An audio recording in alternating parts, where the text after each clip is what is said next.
আজি 13 ফেব্ৰুৱাৰী সমগ্ৰ দেশতে আজি ৰক্তহীনতা প্ৰতিৰোধ দিৱস পালন কৰা হৈছে। ৰক্তহীনতাৰ প্ৰধান লক্ষণসমূহ হৈছে শৰীৰটো দুৰ্বল দুৰ্বল লগা, মূৰ ঘূৰোৱা, শৰীৰত বল নোহোৱা হোৱা আৰু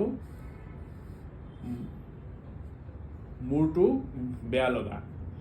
ইয়াৰ প্ৰতিৰোধ কৰিবলৈ আমি খোৱা খাদ্যত সদায় আইৰণ জাতীয় খাদ্য বেছিকৈ খাব লাগে, যেনেকৈ কলফুল, পচলা, ডালিম, বেদনা ইত্যাদি।